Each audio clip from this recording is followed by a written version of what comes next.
அத்தியாயம் 4. அசல் மாதவி நினைவுகளின் அடிப்படையில் அவர் இந்த தாயுடன் நெருக்கமாக இல்லை. உண்மையில் அவர் தனது குடும்ப உறுப்பினர்களுடன் நெருக்கமாக இல்லை. மாலா, ஒரு முன்னாள் போராடும் மாடல், அவரது பணம் மற்றும் அந்தஸ்துக்காக குமரனை மட்டுமே மணந்தார். அவர்களது திருமணம் முடிந்ததும் அவரது தாயார் தனது முன்னாள் கணவரிடமிருந்து அபத்தமான அளவு ஜீவனாம்சம் மற்றும் குழந்தை ஆதரவை பெறுவதற்கு தனது மகளை பயன்படுத்துவதை உறுதி செய்தார். அவர்கள் பிரிந்து 1 மாதம் கூட ஆகவில்லை. அவரது தாயார் ஏற்கனவே தனது முன்னாள் போன்ற பணக்காரர்களாக இருந்த காதலர்களின் சரத்தை வைத்திருந்தார். இதன் விளைவாக மாலா மற்றும் அவரது மகள் மாதவி முற்றிலும் வெறுத்தார்கள் மற்றும் இழிவாக பார்த்தனர். மாலா தனது மகளை மிக இளம் வயதிலிருந்தே நிகழ்ச்சி தொழிலுக்கு தள்ளினார். மாலா ஒரு குழந்தை தொலைக்காட்சி விளம்பர மாடலாக தொடங்கினார், பின்னர் டீன் பாப் பாடகரானார். மாலா தனது இந்த மகளை பற்றி வெட்கப்பட்டாலும் அவளது நரம்புகளுக்குள் குமரன் இரத்தம் பாய்ந்து கொண்டிருந்தது. தனது முன்னாள் மனைவியின் பேராசையை அறிந்த குமரன், மாலா மற்றும் இருந்து சம்பாதிப்பதை தன்னிடம் பாதுகாக்க தனது மகளுக்கு நிதி மேலாளரை நியமித்தார். இது மாலாவுக்கு நன்றாக பிடிக்கவில்லை, ஆனால் அவளால் எதுவும் செய்ய முடியவில்லை. அதனால் அவளால் தன் சொந்த மகளின் மீதான வெறுப்பை வெளிப்படுத்தினாள். இது அவர்களின் கஷ்டமான மற்றும் ஆழமற்ற தாய்மகள் உறவில் விளைந்தது. தந்தை மகள் உறவும் சிறப்பாக இல்லை. குமரன் தனது மகளின் சொந்த நலனுக்காக இதை செய்தார், ஆனால் மாதவி முதிர்ச்சியடையாதவர் மற்றும் அதை பாராட்டவில்லை. தன் உதவித்தொகையையும் தன் சொந்த சம்பாத்தியத்தையும் முழுவதுமாக தராமல் தன் தந்தை தண்டிக்கிறார் என்று நினைத்தாள். மாலா தனது முன்னாள் மகளை மோசமாக பேசி நிலைமைக்கு உதவவில்லை.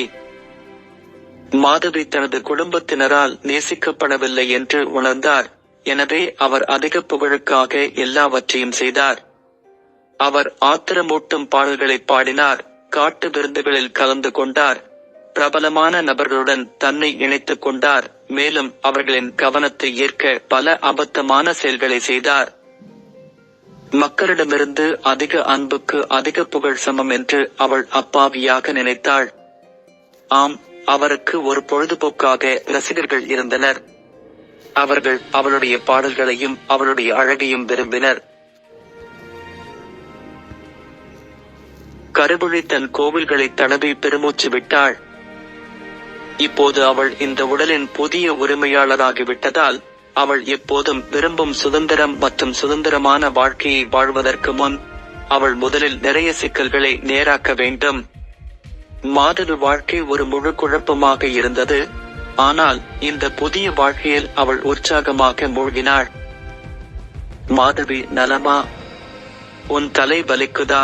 மாலா மருத்துவர்களிடம் திரும்பி, ஏன் நீங்கள் எதுவும் செய்யவில்லை? நீங்கள் டாக்டர்கள் இல்லையா? அவள் தலைவலியை போக்குங்கள். நீங்கள் எல்லாம் பயனற்றவர்கள். மருத்துவமனை இயக்குனரை அழைக்கவும். நான் அவர்களை மாற்றச் சொல்கிறேன். நான் யார் என்று உங்களுக்கு தெரியாதா? அம்மா, தயவு செய்து அமைதியாக இருங்கள். நான் நலமாக இருக்கிறேன். டாக்டர் சிங் மற்றும் அனைவரும் என்னை மீட்க தங்களால் முடிந்த அனைத்தையும் செய்கிறார்கள். அவள் மற்றொரு நபரின் உடலை மர்மமான முறையில் ஆக்கிரமித்திருந்தாள். இந்த மாலா அசல் மாதவி தாயாக இருக்கலாம், ஆனால் அந்த பெண் அவளுக்கு அந்நியராக இருந்தார். இந்த உடலின் புதிய உரிமையாளர். அவள் அந்த பெண்ணின் மீது எந்த அன்பையும் கொண்டிருக்கவில்லை, ஆனால் மாலா இப்போது இந்த வாழ்க்கையில் அவளுடைய தாய். மாலா வேண்டுமென்றே அவளுக்கு தீங்கு செய்யாத வரை அவளால் செய்யக்கூடியது கண்ணியமாக நடந்து கொள்வதான். டாக்டர் சிங் அவளுக்கு நன்றியுடன் புன்னகைத்தார். டாக்டர்கள் குழுவினர் அவரது பரிசோதனையை முடித்துவிட்டு இருவரையும் அறையில் விட்டுச் சென்றனர்.